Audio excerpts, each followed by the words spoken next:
என் உயிருக்கினிய நாம் தமிழர் சொந்தங்கள் அனைவருக்கும் என் அன்பும் வணக்கமும்.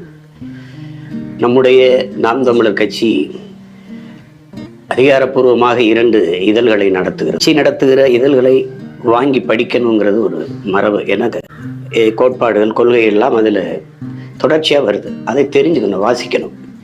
நம்ம தொடர்ச்சியாக வாரத்துக்கு ஒரு முறை கொண்டு வர முடியல. காரணம் பொருளாதார நெருக்கடி. 15 நாளைக்கு ஒரு முறை புதிய ஒரு தேசம் வந்து கொண்டு இருந்தது. பிறகு பொருளாதார நெருக்கடியால் நம்ம இந்த மாதம் ஒரு முறை கொண்டு வரோம். அதை வாங்கி படிக்கணுங்கிற பொறுப்பு, அக்கறை, என்ன சுவாசிப்பது போல வாசிப்பது இருக்கணுங்கிறது. தொட்டு பார்த்தால் அதுக்கு ஆயுதம், தொடர்ந்து படித்தால் அது ஆயுதம்ங்கிறாங்க. அதை புரிஞ்சுக்கணும். கட்சிக்குள்ளே என்ன நடக்குது, கட்சி எங்கெங்கே என்னென்ன வேலை செய்யுது, எங்கெங்கே யார் புதிய பொறுப்பாளர்களுக்கு பொறுப்பேற்றிருக்கிறார்கள், அதெல்லாம் நீங்கள் தெரிஞ்சுக்கிறணும்னா கட்சி இதழை வாங்கி படிக்கணும். இப்போ பண்பாட்டு மெய்யியல் தளத்தில் இது வேள்வீச்சு இயங்குது. அரசியல் பொதுத்தளத்தில் நம்ம எல்லா செய்திகளையும் சுமந்துட்டு நம்மளோட புதிய ஒரு தேசம் செய்வோம் வருது. யார் அதுக்கு உடனே உழைக்கிறதில்லை.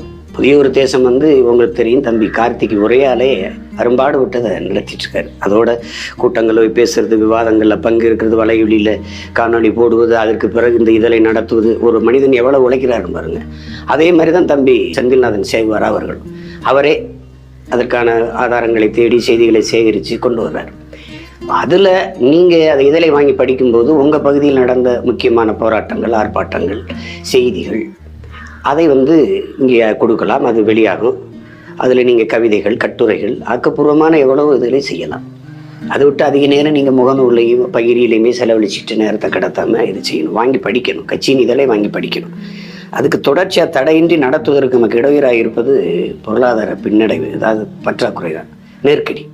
அதை சமாளிக்கிறதுக்கு இப்போ ஏற்கனவே பொறுப்பில் இருக்கிற பொறுப்பாளர்கள், மாநில, மண்டல, மாவட்ட, தொகுதி, ஒன்றிய எல்லா பொறுப்பாளர்களுமே பாசறை பொறுப்பாளர்கள். இப்போ மகளிர், இளைஞர், மாணவர், உழவர், குருதிக்கொடை, கையூட்டு ஊழல் ஒழிப்பு, இப்படி எண்ணற்ற பாசறைகளை வச்சுருக்கோம். சுற்றுச்சூழல், இந்த பாசறைகள்லாம் முக்கிய பொறுப்பாளர்களாக இருக்கிறவர்கள் ஆண்டு சந்தா கட்டினாலே போதும்.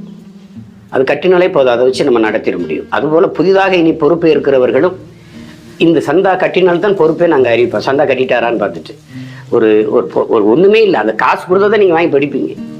அப்படி நாங்கள் அனுப்பினாலும் அந்த இதழை கொண்டு போய் சேர்க்கறதும் இல்லை.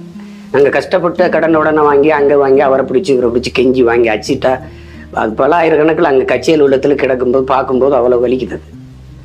அதை நம்ம கூட்டங்களில் நம்ம கொடுக்கும்போது, நம்ம பிள்ளைகள் கொடுக்கும்போது இப்போ பணம் கொடுத்து வாங்கி படிக்கிற பழக்கத்தை வச்சுக்கணும். படிக்கணும். முதல்ல கட்சியில் என்ன நடக்குதுன்னு தெரிஞ்சுக்கணும்ல.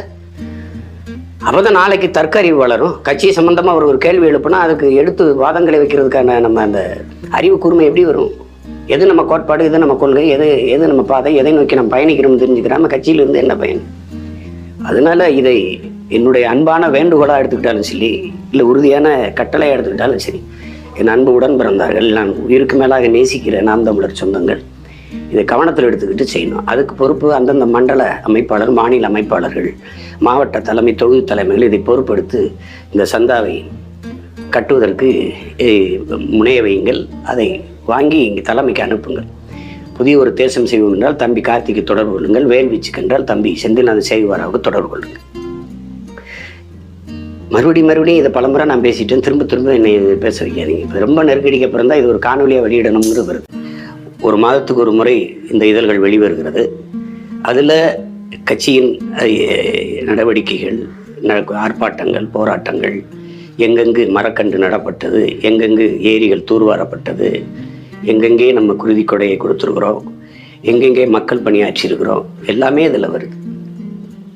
அதுபோன்ற செய்திகளை தெரிந்து கொள்ளும்போது தான் நாமும் ஊக்கமும் ஆக்கமும் பெற முடியும், உற்சாகமாக இயங்க முடியும். நன்றி, வணக்கம். நாம் தமிழர்.